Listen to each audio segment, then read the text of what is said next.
Hey, so since this is the season finale, I wanted to go ahead and make a couple of corrections at the top of the episode.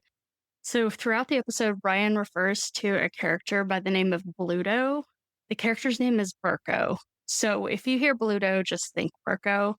And then also, Ryan gave some information about one of the actresses being called too pretty to be depressed. Spoiler alert. And actually, apparently, what they told her was that she was too cute to be depressed. But if we do merch, we're definitely going to say too pretty because that's a lot funnier. All right. Hope you enjoy the end of season 4 of the I Love You But podcast. Catch you next time. Can I tell you, one of the ways that I wasted time this week was answering people who said, "What are your Easter plans?" And then me just wanting to stab myself. Like, why is this a thing? Like, It's something to talk about.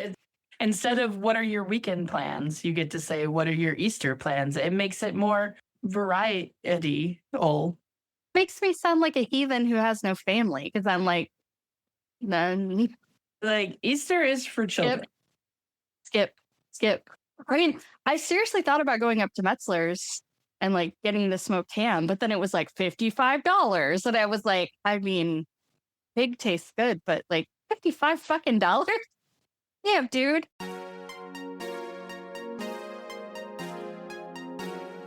Hello, and welcome to the I Love You Bet podcast. I'm Heather, and this is my sister, Rian.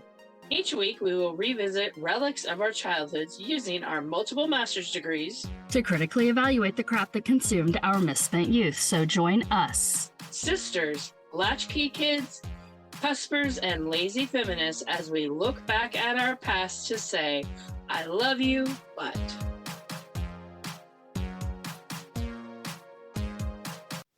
in this economy?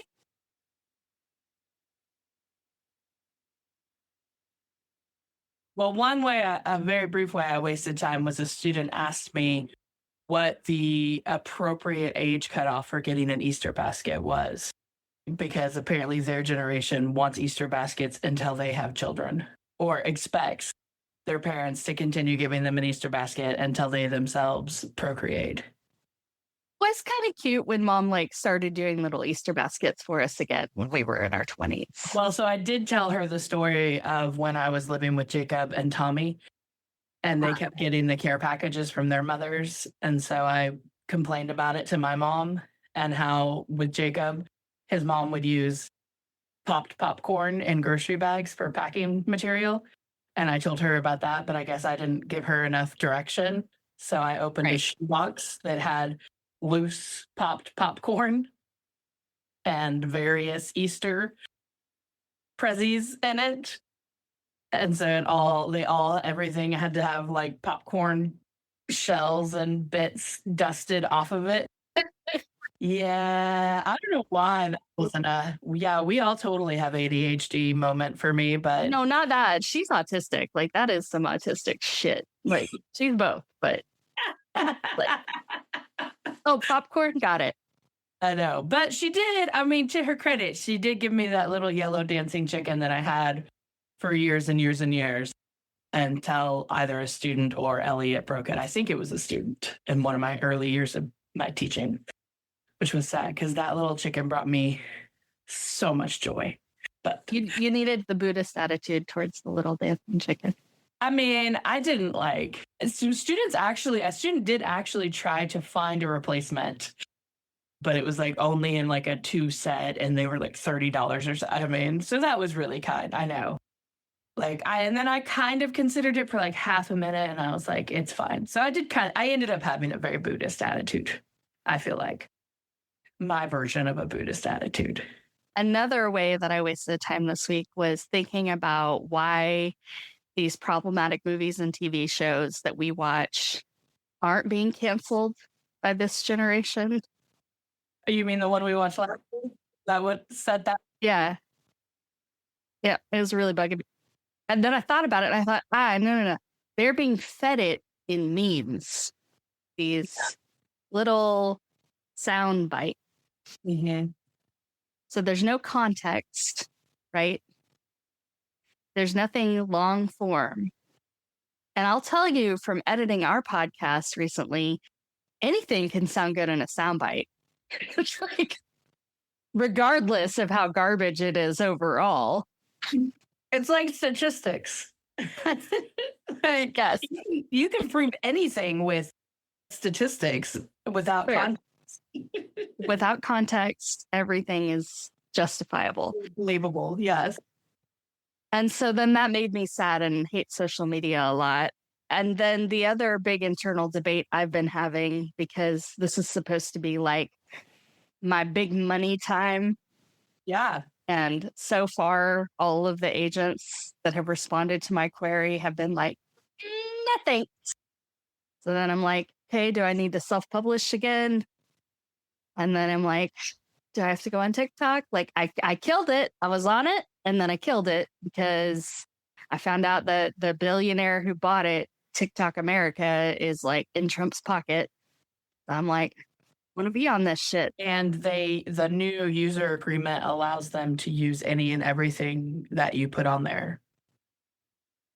Oh, well, I don't think they're going to use anything that I put on there. Unless the new acting attorney general wants to use it in a deposition against me or something. But So are you go back on TikTok? I don't know. I am kind of like, so like April 9th is supposed to be like the big day where it's like, Aries, you figure out what your whole purpose in life is supposed to be, which will be kind of fun because I'll be there in Lexington with you. Oh, Well, my whole meaning in life is to be in Lexington. I don't think that's a career. no, I'm just saying it like connects a little to other Okay. things. Yeah. So I really want my meaning in life to be that I'm a writer and making money as a writer. I need to go not to just- the casino while you're here, one of the riverboat casinos in Louisville. No, but we should definitely be talking about casinos pretty soon since it comes up in this movie. Yes. And then because I managed to get the book edited on time, but I'm not self-publishing it yet, I had time to waste. I watched Imperfect Women. Well, I started watching Imperfect Women on Amazon. That's the new one with actors that I like, Kerry Washington. I've seen lads. Yes. And That's sweet. it's fascinating to me how people want to watch rich people fall apart or something. I don't know. It's a weird phenomenon. So I mean, I haven't felt Hills. Yeah, I haven't felt super compelled to continue it. It's just like, oh, I have an hour to kill, or I need to do laundry or something. I'll watch an episode of Imperfect Women. But I haven't been talking about this. Every Saturday when Eddie comes over, we do watch an episode or two of Travel Man, which is the Richard Ayoade travel series. Mm-hmm. And it is a winner among all three of us. We all really enjoy it, despite the dry humor, which would drive me crazy, but it's quite funny. So that's been fun. I'm getting better in my later life. Well, that's exciting for you. And then yesterday evening, I took the evening off before I went to go see. I took the early evening off before I went to go see Eddie, and I watched all 6 episodes of Bait, which is on Prime. And it's the new Riz Ahmed series that he created, and he wrote the first episode. You look so confused. What is it called? I missed that. Base?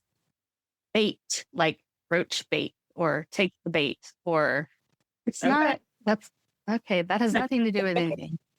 So if I were going to pitch it, I would say that it's like Never Have I Ever, the Mindy Kaling show, meets Russian Doll, meets Birdman. Without the soundtrack. I just can't even do that. Yeah, I know. That's pretty much how the whole show not feels. Do those things together. It was super chaotic and very much focused on families who are close in a dysfunctional way. So that felt very, very real. And people making questionable ethical choices to further their careers. So that definitely also rung a bell for me. And another way that I wasted time was being on social media a lot. And I watched a little clip of John Mulaney that I'm going to send to you. Okay. So that before we do our next season, you can understand when I'm like, this is how you talk about how you wasted time. Hold on. Let me get to it. It's really good. So he tells the story about he's performing at Graceland and his son's with him. Son? Yes. Yeah, I saw that clip. Okay, you saw that clip. So the part that was really funny that I would like you to consider is when he said he was explaining to his son about death. Yes. And he starts it off with, sometimes when you're in your early 40s, it's hilarious. 0 notes, like perfect way to set up something that's not funny by saying something that's really funny. Yes. Can I just say, I am not a professional comedian in the way that John Mulaney is. It's that you're naturally funny and you have the ability to just take a step back from whatever story you're trying to tell and just put a little frame on it. When I have extra time in my life, I will do to create extra time in your life. What the issue is yes, I need to prioritize maybe earlier in the week coming up with, or before I watch the movie, or at some point, set a time in the week where I'm going to sit down, maybe Thursday night, Friday night, whatever it is, the night before we do this, and write out what I'm going to talk about how I wasted time. I'm already trying to make notes throughout the week when something happens.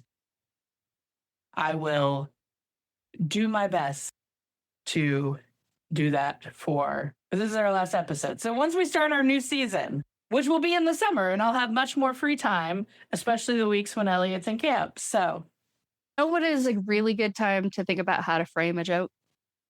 When you're pooping. When you're pooping. It's a great time. You're not really doing anything else. That's when you read. That's when you read. Yeah. When I read why don't you switch off every other poop? Seriously? You're not even going to laugh at the... When I talk and you talk, I can't hear you and it messes up the recording. So please repeat your joke and I'll edit it in. I said, that's when I read my crappy novels. Oh. You tickled my funny bone. Apparently the dad jokes are becoming a thing with me. Oh, that's a new era for you. I just realized I'm completely out of beverages. Oh no, the beverage goblin has no beverages. Whatever will we do?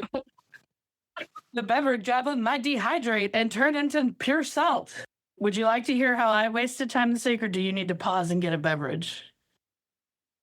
I mean, here's what I'll do. You tell me how you wasted time, and if I get bored, I'll go get a beverage. Continue.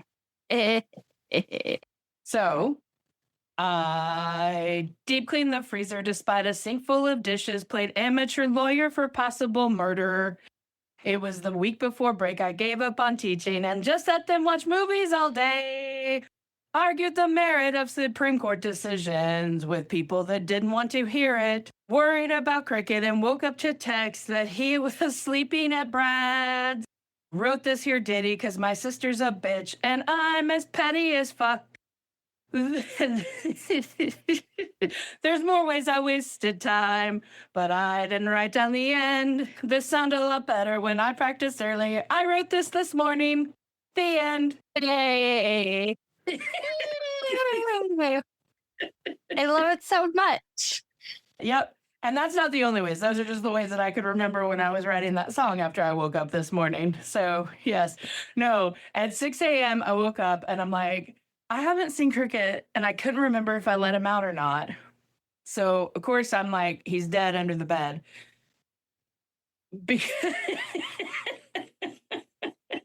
Because I have that form of ADHD where I catastrophize everything.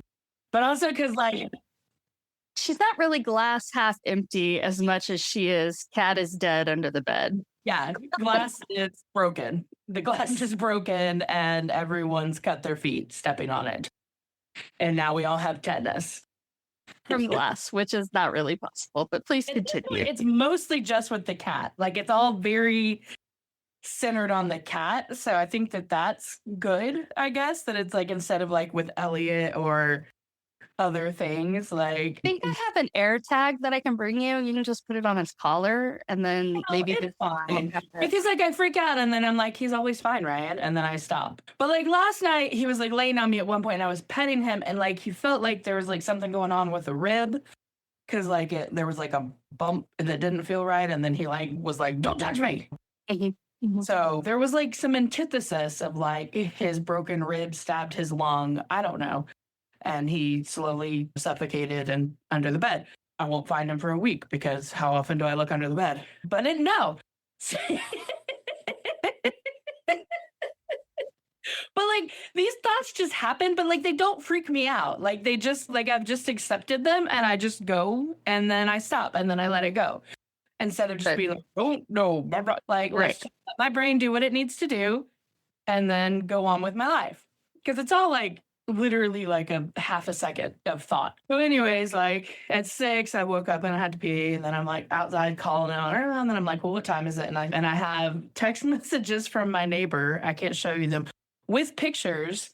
That's like, so Cricket's sleeping real hard over here and I don't know what to do. So, well, I think he has a broken rib. Could you just leave him alone? Well, these are from like last night. Like I'd already, because I went to bed at like 10 or something. Like I turned my notifications off at 8 o'clock. So this is like 10:40 to 11 o'clock last night. And he's like 3 pictures of him like asleep on his lap. He's like, I don't really know what to do. This cat, like, of course, he's not like waking up and kicking out. I mean, I guess he's thinking like he doesn't want him to be out all night, not knowing that the cat's out all night all the fucking time. And he's like, I mean, he's fine to stay here, so, but I'm going to bed. It's just like, oh my God. But he's like, he's such a good cricket. I mean, that's literally what he said. Like, he's the best cricket. Like, I don't know, maybe he was a little drunk and was trying to say cat, but whatever. So I texted him back and I was just like, I said I would clone that cat. And yeah, which reminded me of a story I found this week of a woman in Florida who got arrested for kidnapping a scientist so that she could try to force him to make her cat live forever. At this point, when I see the person in Florida, I'm like, are these even real? Like, this feels like the news day, I think. That happened, but it's funny. Yeah, no. I sat to bed and I was like, I didn't even know this was an option. That was my favorite April Fool's Day prank that I've seen, was that the Inquirer is on social media now, National Enquirer. And they were like, Bat Boy dies.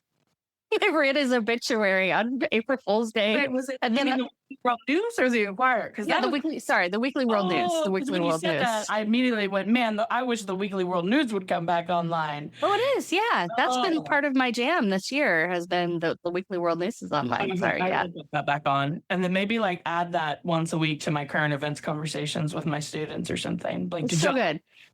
I mean, they hardly ever talk about anything political, but like maybe half is political. But no, it was so good because they were like, Bat Boy dies or whatever. And then it was like April 2nd, it was like, I told you, they will live forever. I want Bat Boy for president. Can Bat Boy be the new head of the DOJ? Sure, why not? Why the fuck not, right? I think they need to put a neurodivergent person in there who has a strong sense of justice, who can just be like, it doesn't matter what you say to me, my innate sense of justice is so strong that I am only going to allow justice to happen. Why are you pointing at yourself? Because I feel like that describes me very well. Why it describes you very well? Because you're neurodivergent. It's not an uncommon trait. That's what I was saying. I was like, yeah, I'm neurodivergent and I have a very strong innate sense of justice. Like, right. You have a strong innate sense of justice because you're neurodivergent. It's a very common trait of people who are neurodivergent. Empire Records. I'm sure we're not going to talk about what we remember because I remembered literally everything because I've seen this movie so many fucking times. I wanted to talk about how it was the third film on my tape of shame from the late 90s. And so that was what? It shouldn't be on your tape of shame. Well, I do want to say that it does pass the Bechdel test. So, yes, I do that. Also, I want to say that this is an example of peak physical media in the time of peak physical media. So it was like the fact that I even had a tape of shame. It's made me come that I'm now like, I really wish I still had that tape of shame, because if I did, then I could have watched Spice World and then sent it to you and you could have watched it and we could have had the whole episode. But Girl, I have Empire Records on VHS. Thank you very much, which I still have sitting up on the shelf over there. Like, I didn't have to put them all on the same tape because I got Grease 2 on VHS by itself. Uh-huh. I got Empire Records on VHS by itself. I had Crybaby on VHS by itself. So those are my three. I love it. I do not own a VCR. Yeah. I did want to bring this up. Okay. Is Empire Records a musical? No. It's just a movie with a really good soundtrack. And the only one that could be considered a musical is Say No More. Well, they sing and dance to that one. I mean, maybe, actually. Hold on. I'm going to think through this out loud. I don't know. I mean, is it a musical if there are no original songs? Like, what defines a musical? I think Mamma Mia is a musical that has no original songs. Oh, okay. There is some dancing. Sure. Why the fuck not? Yes. Empire Records is a musical. Yes, it is. You're right. You got it right. I will argue has a good soundtrack. I don't really agree with that. But I think that the movie has really good songs, but not all of the songs in the movie make it on the soundtrack. Yes, that is true. The soundtrack itself is not as good as the movie. And the songs in the movie that I like are not contemporary to the time the movie was made, because that doesn't bother me. I'm just saying, like, it's not like I like this because it's some beautiful time capsule of the mid 90s music scene, right? No. Like, where I'm like, I could live forever without hearing Jen Blossoms. I will say it is a beautiful time capsule of being a white middle-class teenager in the 90s. Oh, absolutely. Yeah. And let me go back to the musical question. I would argue that a musical uses music with which the characters interact.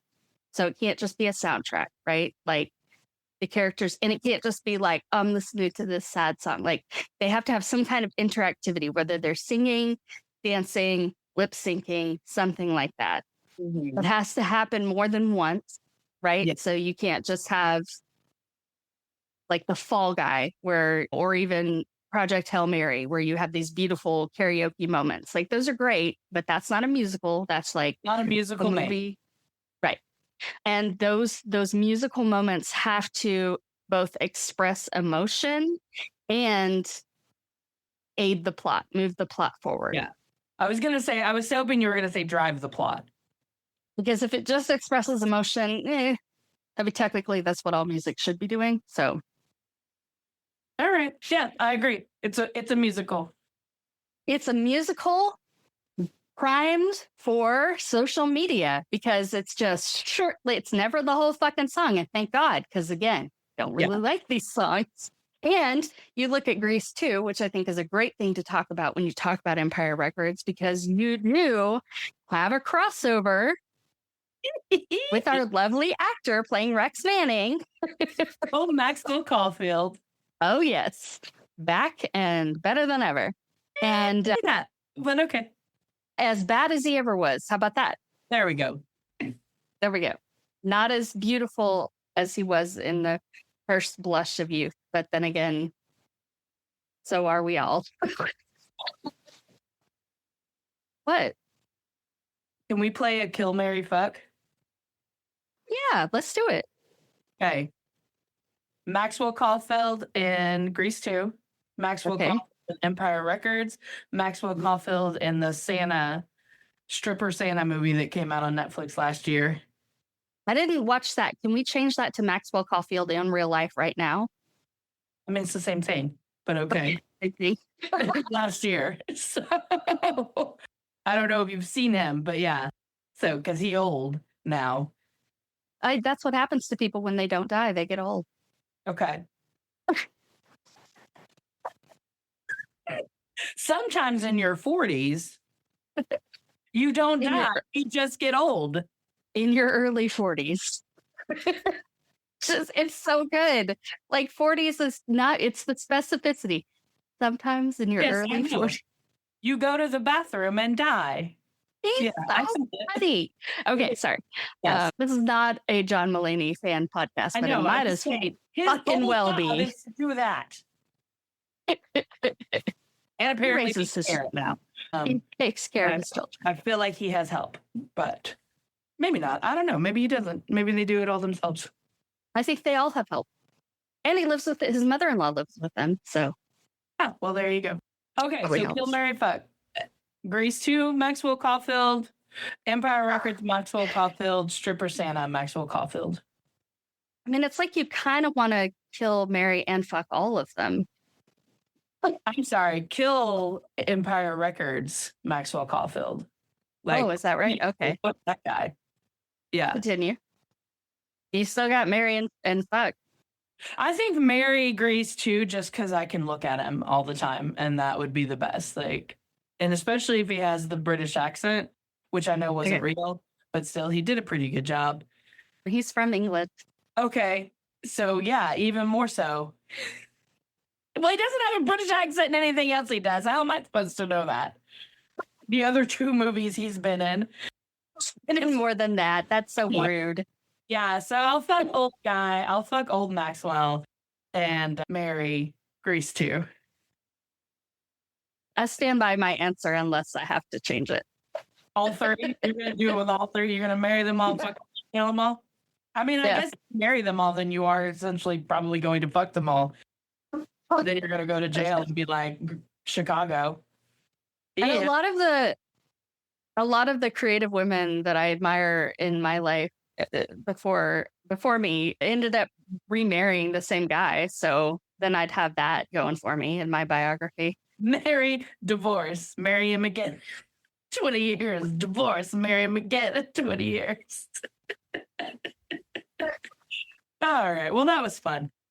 Along this vein, can I ask another question? Because it's along the same. Yeah. Which one of the male lead characters or actors do you think I was absolutely in love, obsessed with when I saw this for the first time in high school? Hold on, let me close. I don't remember the actor names or the character names, but I think who you're talking about is Lucas. Wrong. It was not. Oh, Rory. AJ. It was AJ, and I am very ashamed of that now. Rewatching this as an elder, You're very what? I'm Tell very again. ashamed of that now. Watching this as an elder version of myself. He was so obvious. He was. Yes. Oh, which reminds me of another way I wasted time, Heather. I'm so sorry, I forgot. Oh. I started sketching again. Oh. Who is that? You don't. Oh, hold on. Oh, is it Liv Tyler? Is that your artistic rendering of Liv Tyler in the style of AJ? And there's a warm bath. Can you? Is that the skirt that he hates? That's that she's wearing. In her I don't know why it won't stay. Okay, focus. It's okay. You wrote so pretty. So Please pretty. send me. I need a picture. 137. Oh, because that's the time. Yeah. And I wrote 24 usable hours in every day. Oh, that's so great. And then Where's the because caffeine she's like pills? a warm bath, there's a warm bath. So, oh, and then her pill bottle. And her pill bottle. Thank you. I was wondering where that was. Yeah. Can you do me a favor and take a picture of that so I can put it on Yes, Instagram? I will. Okay, great. I drew you a picture. Because he is a fucking terrible artist. Yes, I don't think that's why they hired him for the role. I know. But they should have had someone else do the art. And Yes. I was like, oh, I wish I was so creative. Like, that's why I can't be an artist. I'm not creative. I don't see quarters all over the floor and start thinking I'm going to glue them down. Like, The fuck?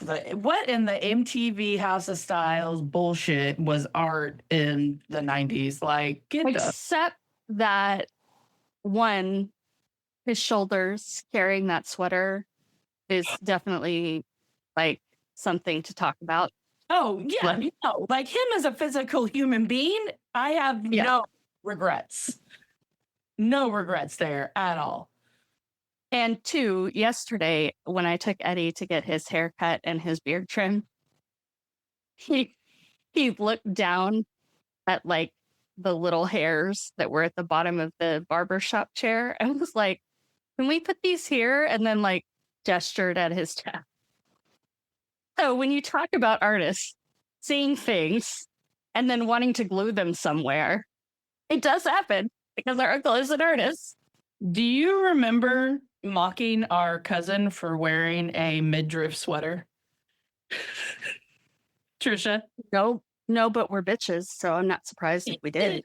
I don't know why I have that memory sticks with me, but I remember, and I think maybe we were both adults because she must have been in like high school or like Right. later middle school, and we went down there for, I guess, Christmas. And you were like, why are you wearing a sweater that doesn't cover yourself? Like, if you're cold enough to wear a sweater, why? Trisha, I love you.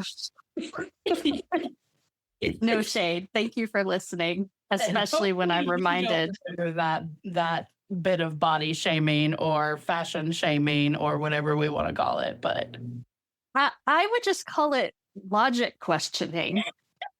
It was not meant to shame. yes, yeah, okay, fair. Well, no, I know you didn't mean to shame. You know, it's like how we used to get mad about people wearing tiny shorts to the movie theater and bringing a blanket. Like, Well, that still happens, and it still pisses me. oh, I know. Like, if you know you're going to be cold, I can't. where it's very hard for me because my students will always be like, I'm so cold. And then they have like very little attire. I'm like, I don't want to tell you. Yeah. How many people at that craps table would have voted for Donald Trump? All of them, That's the correct answer. Every single fucking one of those people would have voted for Trump. except Lucas. No, not Lucas. But also he maybe wasn't old enough to. It was really. And I guess they were pre. Oh, Yeah. I he guess. was older. He was not supposed to be in high school. Okay. The one that really gets me is like, if they're trying to insinuate that Renee Zellweger was supposed to be in high school, Yeah. like, I'm not buying that at all. Yeah. The only one that I really buy is in high school is Liv Tyler and possibly Mark, but Yeah. Well, I don't think the pizza guy was supposed to be in that school. And if he was, he definitely didn't actually go. Like the guy that worked at the pizza place and the record store. Yeah, like like, if no, you no, have no. two no. jobs, you're not in high school. And then Yeah. Bluto or Luno or whatever the fuck that guy's name was, like, he's 40. He's a bad boyfriend with bad hair dye. Who had to walk around his job with his electric guitar. Like, what? This was like Rockstar Kid. Like, who are you? Like, what are you? Why are you in? My job is band. My job is rock band. Yeah, no, your job is douchebag. Like, Yeah, it's true. yeah, his hair, everything about him was terrible. Like, even his one actual full line, like, is that what you want, Warren? You want to work here? Like, why did y'all give him that line? Fuck that guy. Like, and fuck that guy because he's like got accused of assault by both of his ex-wives. And, Oh, you actually looked this guy up? Oh, Lord. and apparently got like banned from filing lawsuits in California without judge prior approval because he was using the legal system to harass people by filing frivolous lawsuits. Yes, but he was at the 20-year reunion Q&A that I didn't watch, but looked at stuff just to see what they said about the movie now. But yeah, anyways, fuck that guy. you went so far further down the rabbit hole than I did. I kind of meant to. And then instead I watched this really good comedy series called Bait on Prime. Fair. You're usually the one that does the research, so. Starring Riz Ahmed. I mean, I figured, because I'm here ready to defend this movie. Mm-hmm. And so I figured I needed to do a little bit of research, but. Sweat, I'm never going to turn on this movie. I actually, like, it is, there's pieces that are problematic, but I still enjoyed this movie. It was a mid-90s fever dream that I still enjoy. It is a solid movie, I think. Yeah, it is, especially for a teen movie. I believe that many people who worked in record stores hate this movie a lot. But since I have never been deemed cool enough to work in a record store or a movie theater, I get to like what I like. I get to like the shit out of Empire Records. I don't know. See, and I think that's what I like about it, because when I say that this is like absolutely a time capsule of being a white middle-class teenager, I mean, it is like the dream, like, or at least for me and my friends, like, it is so very much like what we dreamed of being, right? Right. Of being these cool kids working in a music store, or working, like, I mean, I know Mike Mignoki spent years trying to get hired on at Recycled Books, and then did when, like, Teresa tried to, like, multiple times to get hired at, oh fuck, no, I'm not gonna remember the name of it, Hot Topic down in the Vista Ridge Mall, because that was like where the cool kid, like, even though in reality we know that all the cool kids worked at Mark Opinion Research. Actually, I'm going to propose a documentary right now. Katie Rose, if you were listening, let's find all the cool kids who worked at Mark Opinion Research and do like a seven by seven or whatever it's called, of like, where are they now? And the guy, I don't know if he was there anywhere. There's an older guy there named Donald who had a very distinct way of speaking. And I remember he did a survey once that talked about Mentos. And like, I don't know. Just, I remember Mike did a very good impression of him, but I want to know where that guy is, because he was like 50. I don't know about that. I don't remember that guy. I remember I worked with Andrew Heim. Yeah, same. And so there was one time where a woman was telling him he was a robot when he was on the call, and he was like, "Ma'am, I assure you I'm not a robot." And she was like, "You're a robot." And he's like, "No, ma'am, I assure you I'm not a robot." Like, but he kept saying it in this like really monotone where it sounded like a robot.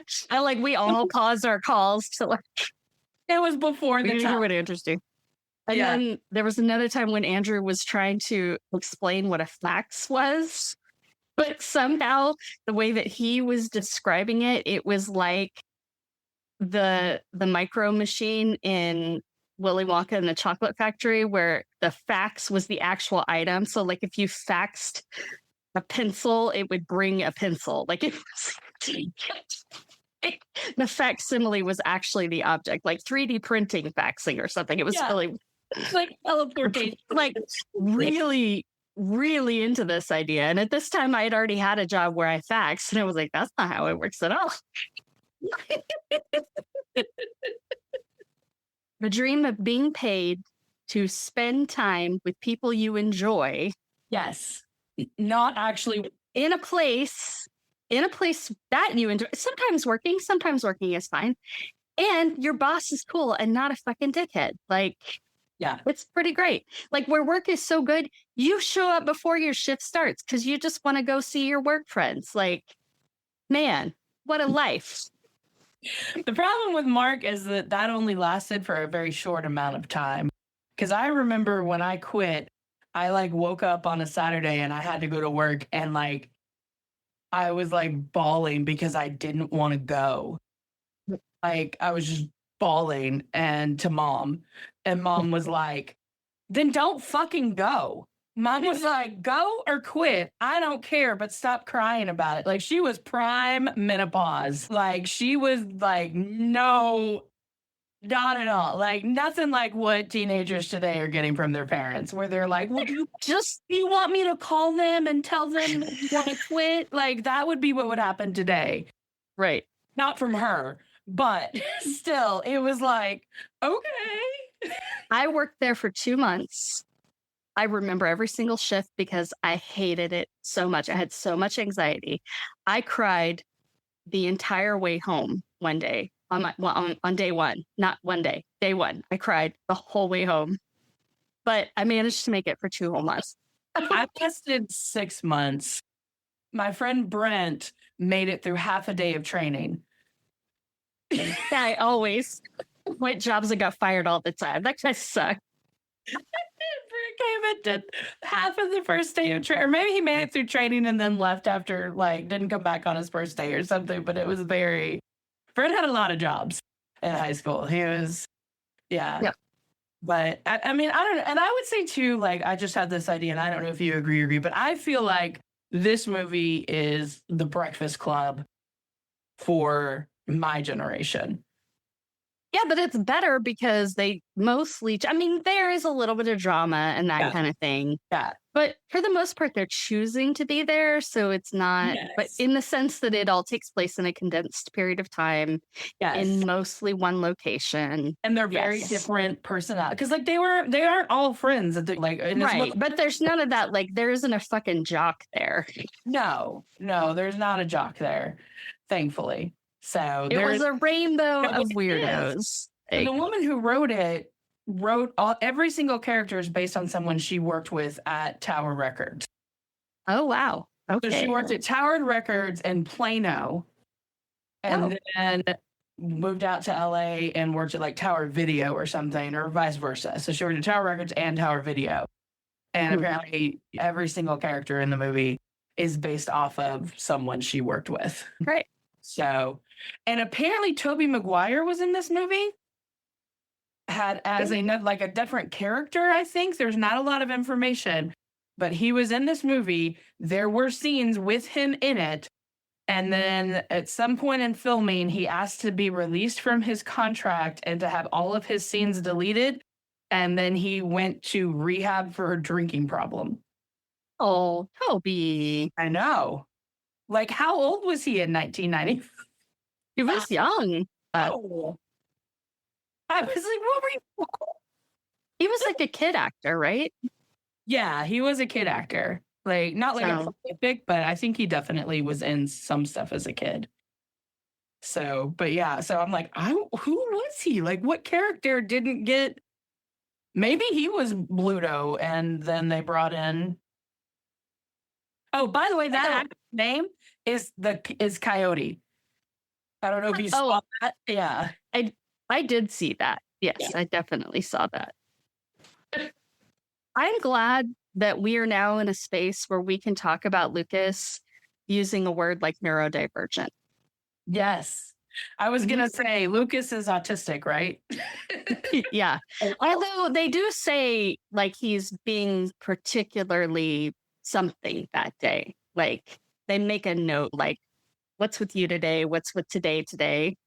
Yeah. But I don't think, but then when he talks about how he wet the bed until he was 10 and then his mom turned him over to the state for, like, being a bad seed, like, I think, yeah, like, he's definitely maybe the most neurodivergent character of that time. Oh, sure. Yeah. But I would also say that Lucas is very Gen Z when he says, I wonder if I'll be held accountable for this after he loses $9,000 at the craps table, because that is incredibly a Gen Z way of thinking. I do want to say another thing that Lucas did that was very funny and reminded me of something that happened in our real lives was when he was like, I need somebody to close tonight. And Lucas was like, I'll close. Which reminded me, what? I didn't even put that together. Oh, yeah, no. He stole the money, went to Atlantic City, doubled it, then lost it. And then the next day, when Joe was like, I need somebody to close, Lucas is like, oh, I can close. I can close. It reminded me of when we had our housewarming party that almost got us kicked out of our apartment where we had to sign a no red beverage clause. And I hung up on you because we were talking and I was so upset. And then I could hear Mariah laughing in the background, and then you were laughing. And so I just hung up on you because I was like, these Yeah. bitches, they're not taking this seriously. Like, I had to go in there and use all my high school acting ability to not get us kicked out of this fucking No, this bullshit was apartment. before we went in and talked to them. Okay. We got the notice saying that we needed to come and talk to, or no, we got the notice that went out to the entire apartment Yes. complex. Right. Saying that the pool was going to be closed and they wanted volunteers to watch the pool at night.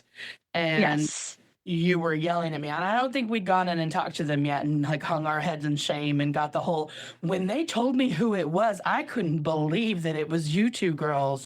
You are so nice. Like, I just couldn't believe it. Like you couldn't believe that we would let a party get out of hand because we wanted people to like us and think we're cool. Like, okay, cool. That's exactly what happened. You were on the phone with me, very much upset. Yes. And I feel like blaming me for everything, which is fine. I'll take that. And Mariah's sitting there reading the notice and just goes, you all should volunteer to watch the pool at night. Which is objectively funny. It is funny. So I just start dying laughing. And Yes. hung up on me, which I said I hung up on you because I Yeah. didn't know why. But then later when I found out, I had to stop being mad because, I mean, I probably was still mad. But like in my little justice brain, I was like, no, that's fair. That was really fucking funny. well, once you knew we weren't getting evicted, I think you probably stopped being mad. Hopefully, Yeah. we're able to go. I've never scrubbed a stovetop as vigorously as I did when we got that notice. Like, I just immediately started cleaning. I have to clean everything. Especially because remember we asked, like we said, we wanted to paint the walls blue, and then she Yeah. came in and she's like, "This is very blue." Like, and I was thinking when you said light blue or. Sorry about it. It's gonna look really good with the red beverages we're gonna spill all over the carpet. All over, big red everywhere. Big red. That apart, we had fun. Okay. Oh, hold on. There are a lot of memories from that year. Yeah. Many, many memories. Yeah. That we'll get all into today. But I watched HBO's Angels in America while I had the worst flu of my entire life in that apartment. yeah, And that was when Mariah was sleeping on our couch. because she got the brown bite on her ass that made her go to the hospital. No. The brown recluse bite was when she was living in Louisville. Yeah, no, that's why she ended up living with us. She was living in Louisville.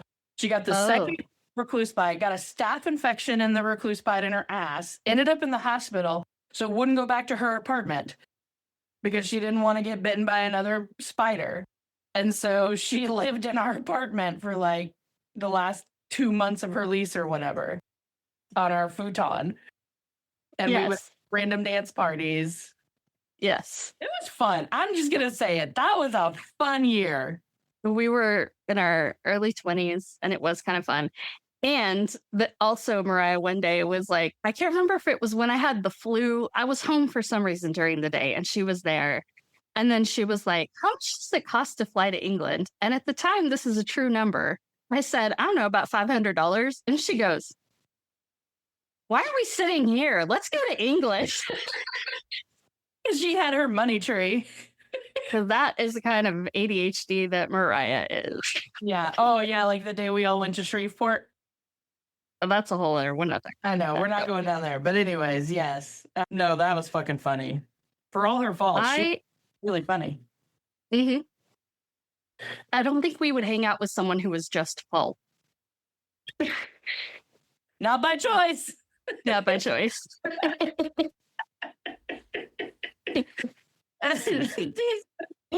So, like, he's so Gen Z. I mean, maybe it's just that they're all neurodivergent, but it's like, where's the money? Recirculating. I mean, some of it's probably left Atlantic City by now. Yeah. Like, I mean, and I love, like, I don't think you could get away with it now. But when Joe finally takes him and throws him in the office and just beats the shit out of him, and he's like, "You deserved that," and it's like, yeah, you really fucking did. Like, how he hadn't punched him in the fucking face prior to that. So again, I don't think they could get away with it in a movie now. But I don't think I it will just. say Joe tried to be empathetic. He really did. He tried to like control those anger management issues that he has. He like played the shit out of the drums Yeah. to what I assume was an AC/DC song. Like he was really trying to get those emotions out, process those emotions in a healthy way. Yes, and they just kept pushing. Mhm. I would like to say that I love all of the perfectly normal looking people that were in line to see Maxwell Caufield. Like, fuck social media and fuck the like makeup culture that has taken over where people can't just be people. Like, they have to like fuck up the face to look like a whole I thing. liked that all the women in his music video were like what I would call thick. Yeah. So, which the best thing about that, they only wanted like a 30-second clip or something. And the guy that ended up doing the music video shot a full music video, like took the whole day and shot for an him. entire music video. Was like, here you go. On the beach in Wilmington, North Carolina. Right. Oh, is that where it was? Okay. I looked it up because I was like, where was this? Like with the river and everything. It was mostly so the exterior is all in Wilmington, North Carolina, and then the interiors are like soundstage. I have like little things. The Stoner Boys playfully dancing to Money was really cute. And also, like, that's another example of how it's a musical because, like, Renee Zellweger's on the mic being like, he wants money. Joe's money. That's lots of money. Yeah, her on the microphone and then with the shoplifter. Like, it is such, yes. It's like this dream. Like, have you ever had one perfect or highly memorable day like that? Like Like at work? no, just in your life. No. No, I know that you have. Yeah, I'm not going to talk about it. It's fine. But Yeah. do you have it? Like, you don't think that there's like a day that just No, was- because as much as you're the cat's dead under the bed type person, I'm generally more optimistic, but I don't experience joy really. So I've never had like a really great day. I'm always, that's why when guys try to hit on me, they're like, we're going to talk about death and poetry or what? death and suicide. Talk about death and suicide. Can't do small talk. Why is it small talk or death and suicide? These are not the options. There has to be a middle ground. Like, what was the one? Somewhere. Was it they said to you, or did you say something about like holding up the wall or something? Like you're like, I don't know. Like, you're really doing a great job holding up that wall. I don't know. I remember to cut that up. I'm a wallflower for sure, so that's fair. Do you recall the one celebrity that I've stood in line for to get their autograph? By yourself or with someone else? I was with Andrea and Darcy. Yes, David Boreanaz. That's right, at the Galleria in Dallas. Back when he was on Buffy. I have never stood in line to meet a celebrity. Because there wasn't a line for Lily Tomlin, right? Like, so. Well, it was kind of like a crowd. It wasn't really a line. Yeah. No, that was the one time. But do you recall the actual story? Because there's a story to it. It wasn't just we drove to the Galleria. I remember that Andrea had like, I don't know what they're called, but she had the like plastic thing that how makes people think of penises. Yes. And she was playing with it. And I guess when y'all got up there, she like squeezed it and it like shot out of her hand and like landed on the table in front of him. In front of him. Yes.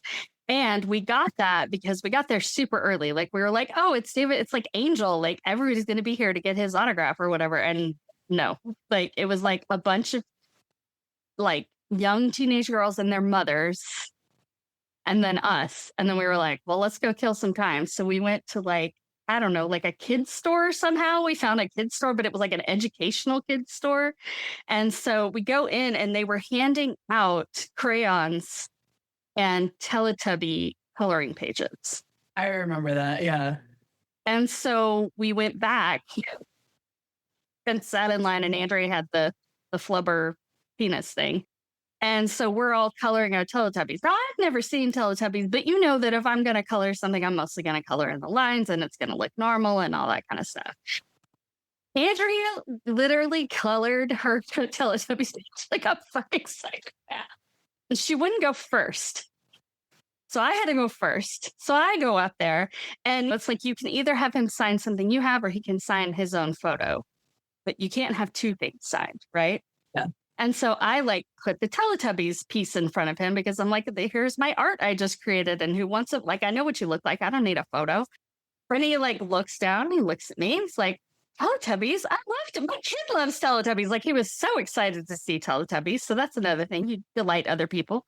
So he like signed it and he's like, do you want a photo too? And I was like, no, that's not allowed. And so like I go off, right?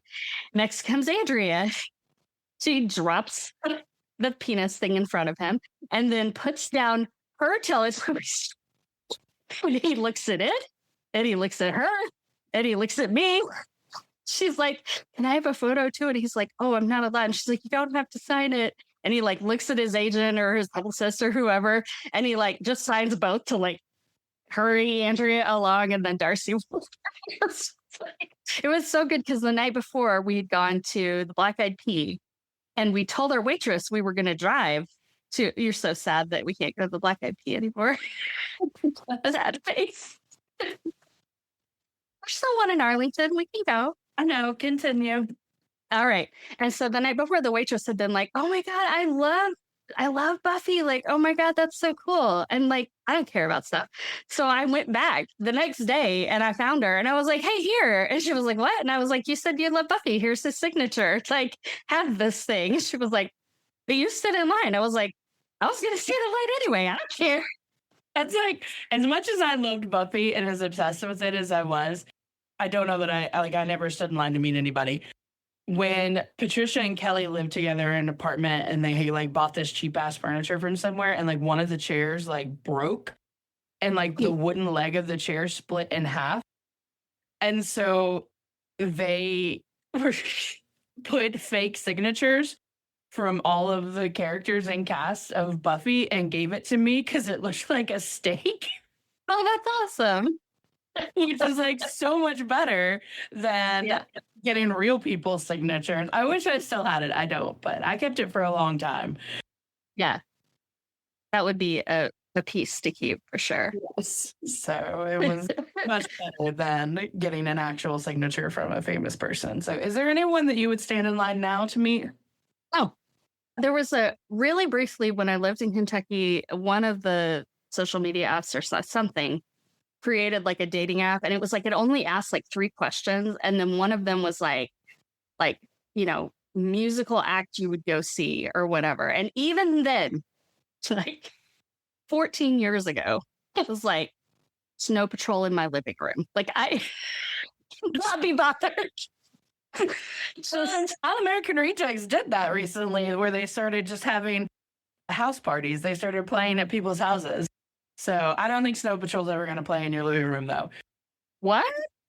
Well, I was like, when the Get Up Kids was going to play in San Antonio last year, I think. I don't know. And I was like, I'm going to buy a ticket. I was like, oh, I better buy it early because I'm sure they'll sell out and da-da-da-da. And then I looked, and it's like the place they were playing held like 100 people. And I was like, oh, that makes me sad. Yeah. I wish more people, but speaking of dating apps, I forgot to tell you about this, and I'm sorry if this is going to be something you have to cut out, but do you know the app Partiful, where it's like basically the new Evite and also like how to not plan events on Facebook? So it's like you plan an event and then it's through text messages and like, yeah. So it's just an event planning app. My friends have started using it for the last year or two. Now someone invited me to, which actually, I forgot to tell you about this. So a friend is having like a 40th birthday party, I think. They're doing it up big, and it is like a cabaret performance thing where you are either like performing an unknown or a hidden talent that you have, or choosing a song from a Christopher Guest movie and performing that. Because it's cringe, like cringe. So she's Let me like, go to this party in a yeah. heartbeat. And so like I got invited to it after, like right after we recorded. I think it was like Sunday or something, or maybe even Saturday, or it was Sunday when we recorded, whatever. And so I was like, well, I don't know about Christopher Guest, but can I perform the Jesus dancing scene from Drop Dead Gorgeous? And I was kidding, of course, but now I think like they might expect me to actually show up and do that, which, first of all, if they're actually expecting me to show up, that's a 50-50 with me. Yep. But anyways, so like when I was RSVPing, this app now has a feature where you can say if you have a crush on any of the other guests. And then if they say they have a crush on you, it'll tell the two of you that you both have a crush on each other. So I was like, why does this have to be a dating app now too? But then I also kind of like, at least it's like people, Yeah. instead of strangers. And it's driven around actual human contact. Yeah. Did you see that OkCupid sold a bunch of our data in breach of the contract? Yeah, I know. You sent it to me. And I Yeah. wrote you a funny reply. Oh, shit. Okay. Oh, I bet you did. I'm sure you did. I'm sure I laughed. Let's make sure we jump up. Maybe that's how you'll get your money. Let's jump on a class action lawsuit April 9th. And that'll be your money. That'll be our Sounds money horrible. time I don't that's wanna do going on that. right now is the OkCupid. No, I don't want to be in a No, class okay. action lawsuit. Damn it, now I have to find it. Oh, you sent a thing. So Aaron Parnas posted a video where he talked about OkCupid violating the terms of agreement. And I replied, I've been violated by OkCupid so many times. Aw. Aw. Same. Yeah, it's true. Same. I do want to, that kind of leads into a new area. So all the dancing in the movie, as I've mentioned, makes me really, really happy. And then when they were like, there won't be any dancing in Music Town, it's not allowed. And it was like, oh no, it's like they're moving to the town of Footloose, no dancing. And then It's the store in Footloose. I was no like, singing, no okay, dancing. like my friends and friends who are listening, I like you the best because you're listening. But my next group of friends that I'm going to make, because I'm probably going to move, they are going to be the kind of people that if I put on danceable music at a party, they're going to fucking dance. Like that is going to be the requirement because I watch stuff all the time where people are at parties dancing, and I'm so tired of never being able to dance at a party I go to. I just want to dance. Like dance is joy. This is why I don't have joy in my life. Like, but I don't want to dance by myself. Like, I'm not fucking Billy Idol or whatever. Like, I'm Whitney Houston. I want to dance with somebody, and it with somebody's like You remember somebody's our to dance dancing party we had? a barefoot dancing party. You don't remember that? No. Because I think it was like we heard the song Barefootin' for the first A time. barefootin'. Yeah. Yeah. And I assume it was you were like, we should have a barefoot dance party where everybody has to be barefoot and dance. It was when we lived in the a storied apartment, duplex, whatever the fuck those are called. Townhouse. I don't know. The studio that had an upstairs and a downstairs. Uh-huh. Split, whatever, yes. When we lived together the first time. Uh-huh. And then I see you got mad because people weren't dancing. Yeah. Well, yeah. I danced this week for the first time in a very long time for Did you? literally 60 seconds. Okay. So I emceed the international celebration at school this week, formerly known as the Diversity Fair, but we can't call it that anymore. But do you know how many times I said diversity when they gave me that microphone? I also wore my Immigrants and Refugees Belong Here shirt. and was Nice. very tempted because I was doing all the music for the dance performances in the gym were running through my computer. But I also had the oral arguments for the birthright citizenship case that was being heard that day going, like paused. I had that tab open and I was like, what if I just accidentally unpaused this? So apparently diabolical is my new thing. Like I just want to be diabolical in everything that I like it. so I like that very much. I like that energy. but anyway, so one of the early performances was one of our mental health specialists who is a Latino man who sponsors a Zumba club and had wanted the kids to dance Zumba and started it, and none of the students would come out and dance. So it was him and this other white man who teaches one of our like EL, he's our EL social studies teacher. So I believe is fluent in Spanish and possibly his wife is Latina. And anyway, so it's just these two middle-aged men and then one other middle-aged man who is from Colombia dancing Zumba or like Latin dancing in the middle of the gym. And I was just like, oh my God, this is, I mean, they were having a great time. Like they were enjoying it. Yeah. And so finally, I just have my 3 new friends that I'm going to make when I move there. Because if I have a dance party, they will come and they will dance. Please continue.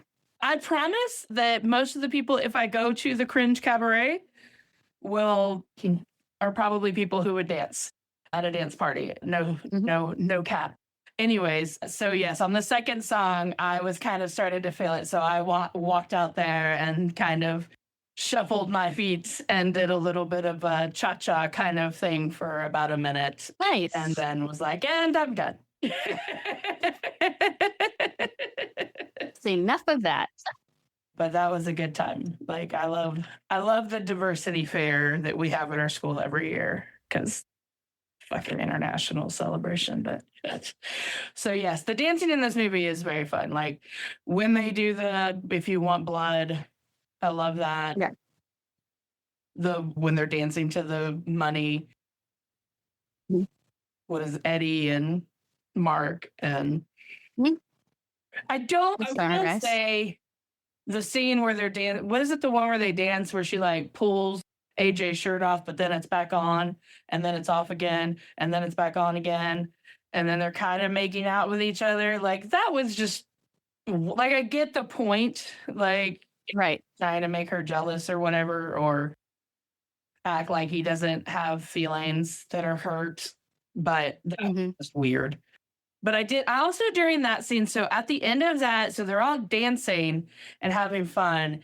And then Joe comes down with his like whole monologue about yuck it up, motherfuckers, like da-da-da. No dancing in Music Town. Like if you were a customer in that store during all of that, like I would just be like, what is this like a random performance? Like, are we on month? Like, what the fuck is like? Why are you bringing us into your drama? Like, I'm just trying to buy a cassette tape of the Footloose soundtrack. I don't know. Like, I'm just here to buy the new No Doubt CD. Like, why am I having to? What is happening right now? Yeah, like, the fact that they all exist, like, or act like there are no customers in the store ever. Oh, yeah. No, early on, I wrote a note because you have Renee Zellweger and Liv Tyler like having drama. And there's just like the Black woman there, just like, can you stop? And I just want to buy this. I would like to make this purchase. And then they finally like quit bickering at her and help her. No, like I mean, it's ridiculous. And like, I mean, I think at one point, like when they're watching Mark on the news, like literally they're all in the back. And there's one out in the front of the store. Right. Which presumably maybe they kicked all the customers out because like he'd just been in there shooting up the place. Like, but I really think there were. And like, I feel like if I lived in that town, I would just go hang out in that store all the time just to watch what happened. Like, you people are fucking psycho. It's entertaining. It's like reality TV. Yeah. I want to give a shout out to Renault because I'm going to make this statement. the crane shot inside of the store at the beginning was excessive and absolutely not needed. Like, no reason to get a crane in there. What was that? It's like early on, like when Joe first comes in, and it's like there's a crane that like sweeps and then like shoots up so you can see like the whole layout of the store. And it's like, yeah, it's a record store. We know what a like we don't need a crane. It's really interesting to me now that I think about it that was a studio, that they made it look the way it did when something they built in a studio, like with the stairs and the boot. It was like a set from something else that they reused. Probably not. No. If it was in North Carolina, did they do the whole thing in North Carolina? No, the inside of the store was all studio. I know, but was the studio possibly? Shut up.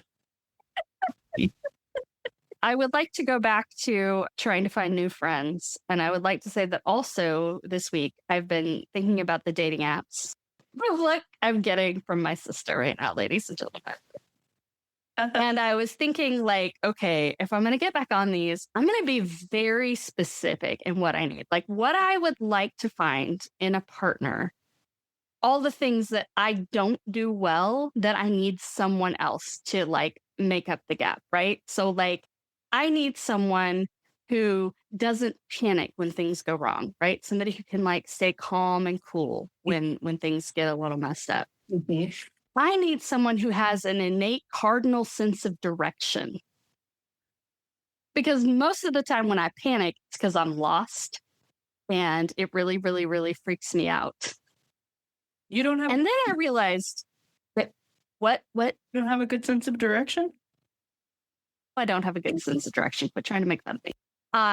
And it would be fine, except that I panic, Ryan. So it's mean when you make fun of me for it. I make fun of it for where you try to act like you don't have a terrible sense of direction and argue with me. But go ahead. I realized that all the characteristics I was listing were basically just a robot. I'm back to wanting a robot. I feel like a lot of them are me, which is why you and I get along well. Sometimes. Some of them are too similar that cause us to not get along well sometimes and too much, but... Hence robot. What's great, ladies and gentlemen, was that she's not only, like, it's one thing to do an eye roll, she's rolling her whole head every time I say robot. Like, her whole fucking head is rolling. I'm falling out, but sitting down. Like, that's what I'm doing. My arms are flailed. My head is thrown back. Like... I'm rolling my whole damn body at you and this robot. I would like to make 3 final comments, and then I have a question, and then you can do what you want to do. Are you ready? Mm-hmm. Okay. The weird, like, pecs that Renee Zellweger was giving to Maxwell Caufield during the seduction scene, where she was, like, kissing him like a chicken. It's like, I don't think she wanted to touch him. That's what this choreography says to me. Danced too. So I think like all of our dances were like that. So it tracks. And this movie definitely could have used with an intimacy coordinator. I'm so glad they have them now. I'm very sad for every movie that had intimate physical contact before the last few years where they did not have. I also really enjoyed that these little teenagers get to just do art therapy all day. Like, they're gluing quarters, they're making buttons, singing and dancing. They're putting on a whole funeral. Like, what? They obviously need it. Yes, no, it's great. Like it's not actually a record store. It's just a like youth treatment facility.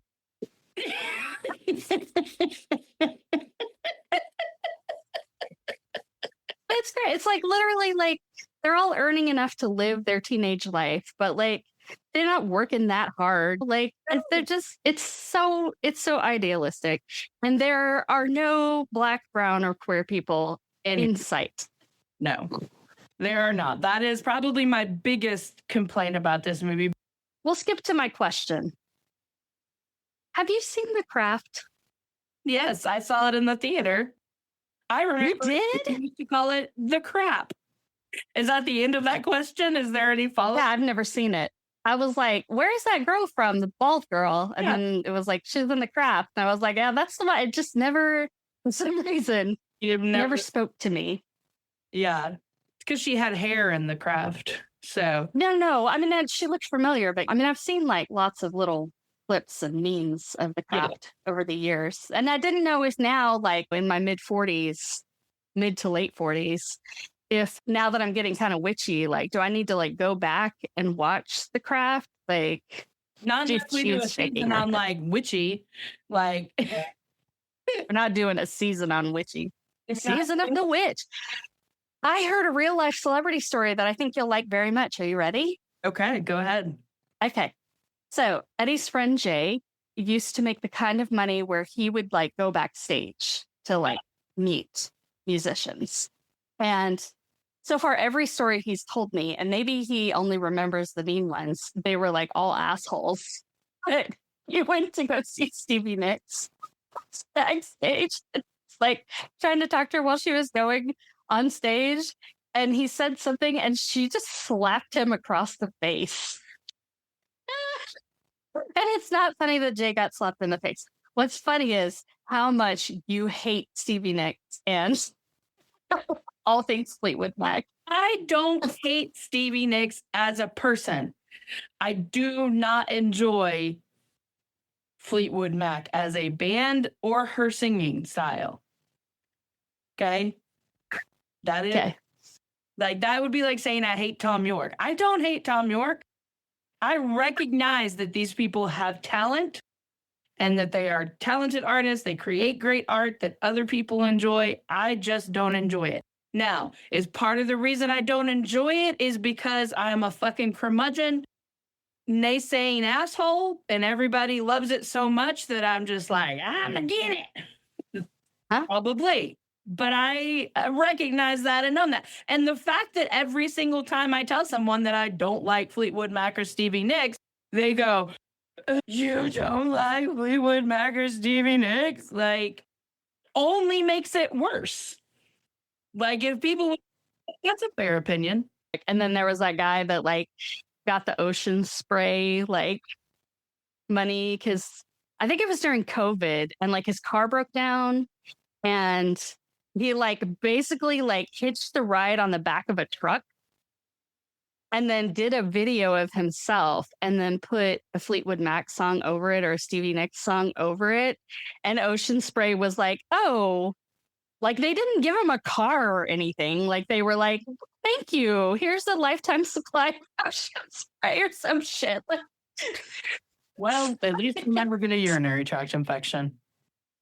Even my student, like when we had our weirdo field trip and they kept playing music that I vetoed Fleetwood Mac and they were like, and I was like, get out of here. Like, you're basically embryos. Do not compare to Fleetwood Mac. Like, fuck off.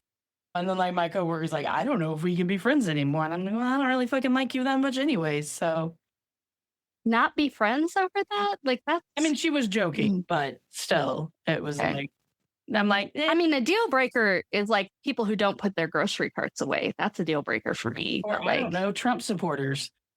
Well, yeah, no, that's obviously. Obviously. I think there's the Venn diagram of that is almost a full circle. It's called the circle. Yeah. Yeah. No, and I loved like my little student observer that I had last year that was like, I was like, yeah, I hate Radiohead. And he's like, I have 3 Radiohead tattoos. Like, I love them so much. I love that for you. No, sorry. Do you remember how upset my tattoo artist was when I told her that I saw Thom Yorke and I didn't talk to him?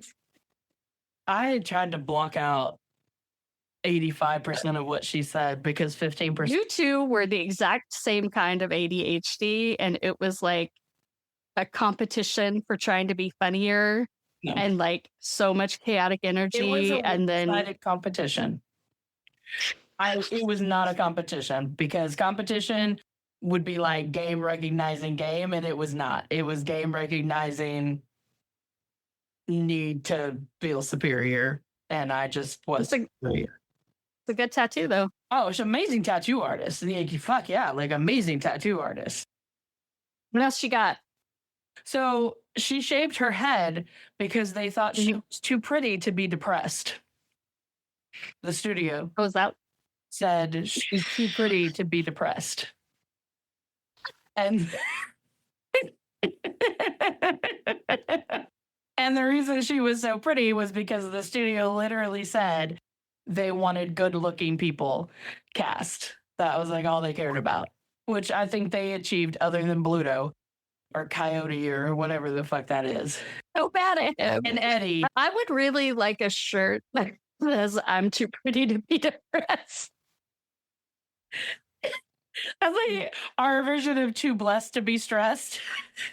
And talk about not understanding mental health at all. But for women, like too pretty to be stressed. I'm gonna start saying that to be depressed. I'm gonna start telling my students that you're too pretty to be depressed. Please don't do that to them. I'm not. I do have an administrator who is like older, so she's probably 60, close to, and she has a bad habit of telling not to people to smile. Like, why do you smile? And no, usually women.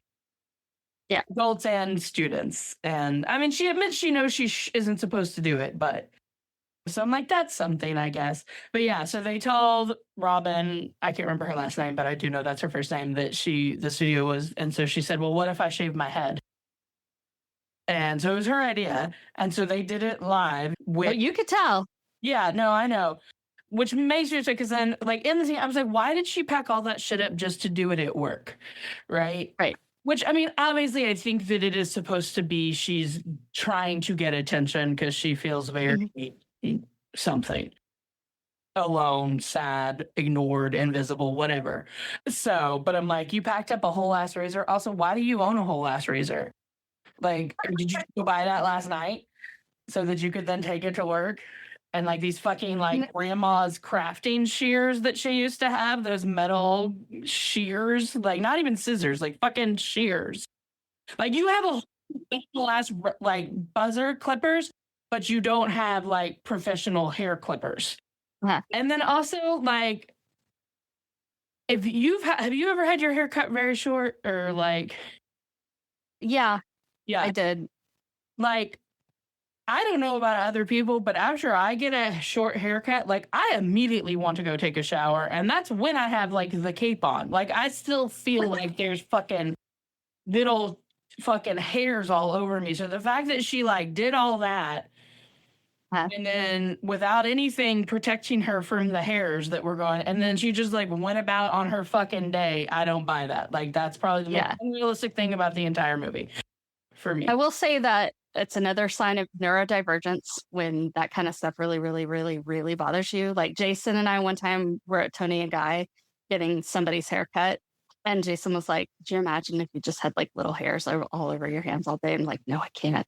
And then I was watching a reel this week. In the like hairs in the crevice between their fingers and like no, I would literally go insane. I was watching a reel this week and a woman was making fun of herself because she like made cookie dough and then washed her hands because of salmonella and then ate the raw cookie dough. Like she no longer was concerned about the salmonella. And I was like, I do the same thing, but I wash my hands because my hands have egg on them. It's not a food safety concern. It's a sticky. Yeah. Get it off, get it off, get it off, get it off. But it's like weird because sometimes I don't mind, like, it's not like we won't put our hands in things. Like I'll get my hands, like if I'm making meatloaf or something, like I'll get in there with my bare hands to like mix the shit up. Yeah. I forgot what I was going to say as you once again told me. Neurodivergent, like I don't know that. Why did Deborah whatever her name is, Debbie Mazar? There it is. I'm like, not Debbie Messing. That's somebody else. Why did Debbie Mazar go and tell Joe she quit? Like, he's not her boss. Why the fuck is she like, oh, hey, yeah, I quit? Like, you work for Rex. Like, why the fuck are you telling Joe? Like, what the? That was fucking weird. none of these things bothered me. Well, I think it's just because I've seen it so many times. Like, I would warrant to say that I have seen this movie many more times than you have. And do you think that's fair? Yeah, I sure. Why? I was always thought that Deb was doing her quarterly income taxes. Right. But this time when I watched it, I feel like she was saying she's doing the quarterly income taxes for the business. And I'm like, what the fuck does Joe do? What did he do? Like, if this 20-year-old, 21-year-old maybe is doing the fucking tax returns, what is his actual... The fact that this business needed an efficiency expert to come in and fire... No. Well, I No. mean, if you're thinking about it from that point of view, right? The fact that Mitch hadn't fired all those people already makes no sense to me. Superb. That's what it was. That's what pissed Joe off. Like, again, Gen Z, rage baiting. Only that I don't think he's doing it on purpose and the way that Gen Z does. Like, that is something that a student would do, like, or like my son's gonna do to me or starting to do to me, and I'm like, do it again. Super. Well, Joe doesn't have an aneurysm before the end of the day. I don't understand that. You're never gonna be like your mother if you don't want to be like your mother, Heather. Just so you know, like, not how that works at all. Deep. I find it very 1995 that a minor goes into a store with a gun, but because it has blanks, there's really nothing they can do to him. So, thank you, Columbine, I guess, for making more stringent gun laws for minors, maybe. I don't know.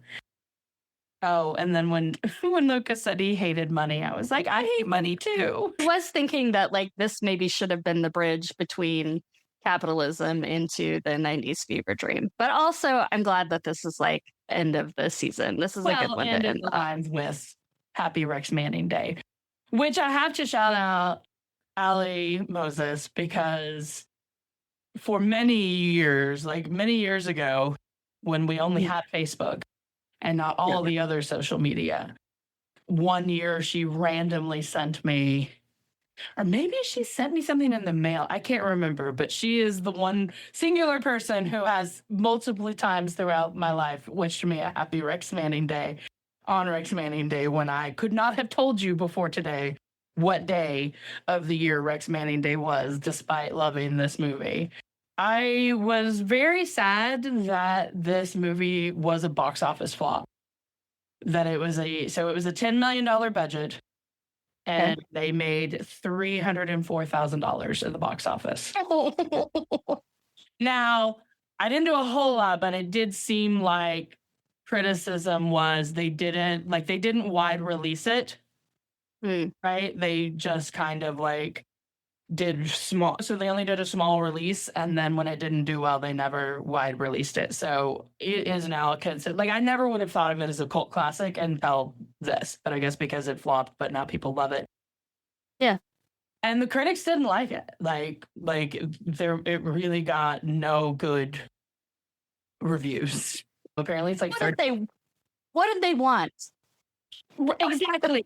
Right? Like, I think that, and I was going to say, I think the reason critics didn't like it is because of generational reasons. Yeah. Like, the reason that I don't like shit my students talk about or whatever, that I'm like, no, is because I'm old. Like, I think that it was because they could not relate to it, and they thought that it was just like, because it wasn't art. It wasn't a film. It was just it's not like it was trying to be. I mean, it was a teenage movie for teenagers. Like, it's great. And like, some people did say that they appreciated that it wasn't like Your Can't Hardly Wait or and apparently the guy that produced it chose this over Clueless. Oh, bad choice, dude. Which made like $35 million. Yeah. Bad choice. But it's not like a Clue. Like, it makes me mad that Clueless did better than this did, even though I like Clueless. But it does not make me mad because to me than that is. Go ahead. Amy Heckerling wrote and directed Clueless, and it is a modern version of Emma by Jane Austen. Yes, I know. Therefore, it deserves the kind of attention that it got. Okay, yes, fine. Okay, but as far as you're talking about, like, I mean, I give them, to me, you can't even compare them, right? No, they're totally different movies. Yeah. Yes. One of them has a plot. And then the other one is about a guy who goes to a big city and blows somebody, and then everybody goes to work the next day. What about a guy who creates a plot? There's a plot. I mean, There's like I'm five embarrassed. plots. And I think that just like that contributes to like the chaotic energy. Exactly. Yeah. I'm not You're not arguing. You criticizing. said they're different movies, and I'm saying yes. One of them has a plot, and one of them is Empire. I think They're in different May, movies. when I am not teaching my AP class anymore, but they still have to show up, we're gonna watch Empire Records because I want to see what Gen Z thinks of this movie if they haven't. I've seen it already. They're all going to start wearing Lucas t-shirts. That's what's going to happen. I hope so. Like, yeah. I mean, I really want. They're gonna start dressing like Liv Tyler, which they're already. And tell them about the "I'm too pretty to be depressed" because they'll start wearing that t-shirt too. Be great. I'll make them, but they'll be like mid-drip. I have to Make make them all shirts. They need to make buttons for a fundraiser. That should be one of their activities. We're gonna make buttons that say "Too pretty to be depressed" and sell them to raise money for I don't know what. This forever. They can vote on what charity they want to give it to.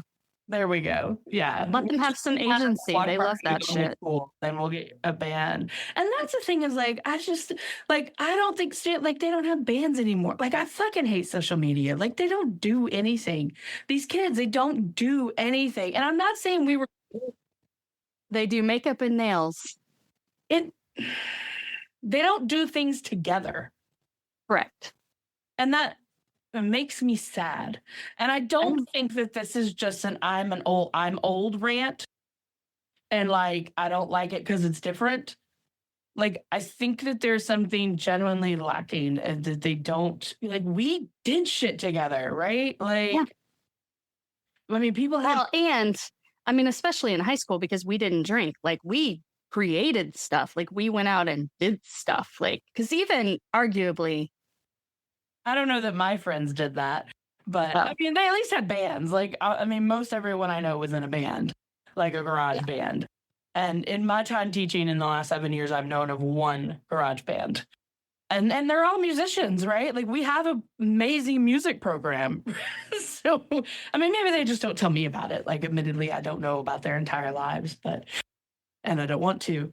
But yeah, no. And they just sit around and like yell at each other about things they see on the internet or movies or TV or something. And I'm like, that's what we're doing. Okay. I just want to ask them if they ever like go on random adventure things. I feel like, well, do they drive? Yeah. Oh, okay. Yeah, they all have cars. A lot of the kids here don't drive. Almost all of them have cars, or at least enough of them have cars that they could go on. Like when Mike was like, hey, let's drive east and then we'll just randomly drive north and then we'll randomly drive west and then randomly drive south and make it back. Yeah. Also, we were bored because we didn't have the internet and social media. But the thing is, I'm going to argue, they are also bored. They just, they are bored, they're not. But they have dopamine hit. So, yeah, I guess that's true. Yeah. I don't know. It's like, and there's no like film nerds. Like, I'm like, where's the film nerd kid? I don't know. It's a lost generation. Oh, to the point, I did learn about one thing on the internet that this generation has that makes me want to fucking vomit and die. Have you heard about, I can't remember what it's called now, but it's something that dudes do where they purposely hit their jaws with hammers to grow it. Yeah. Like, just hit yourself really hard right in the front of your forehead and do us all a favor. Just fucking lobotomize yourself. But, I mean, at least they recognize they're like, it's just for other dudes and da-da-da-da-da. And like, so, but anyways. Yeah, I'm going to make them watch Empire Records. I'm going to start a revolution with this generation. No, I'm not. This is our last episode of this season. Thanks for watching. My phone's about to die. watching.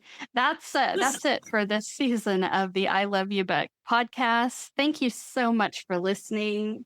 We're excited that you're here. We're excited to take a little break and then come back this summer with some version of cinematic joy. I'm going to turn into John Mulaney between now and our new season. Oh my gosh, let's make money. So But yeah, without so the drug hey, problems. without the drug problems, that's a good idea. We hope you like what you heard. If you did, find us, follow us on everywhere you get your podcasts. Hey, maybe while we're on a break, you can take a little break and write us a review or drop some stars or tell some friends. All those things. If you write a review, I will make a sticker that says "Too pretty to be depressed," and I will send it to you. Oh, that's so sweet. You have to tell Ryan Davis where you live for that to happen. I'm too lazy to come find you. Don't worry. That's true. That's and true. too poor. Too lazy and too poor to come find you. Hey, we appreciate you and we're glad you're here. And I am Heather. I'm Ryan. And we wish you lots and lots of conditional love. Hooray.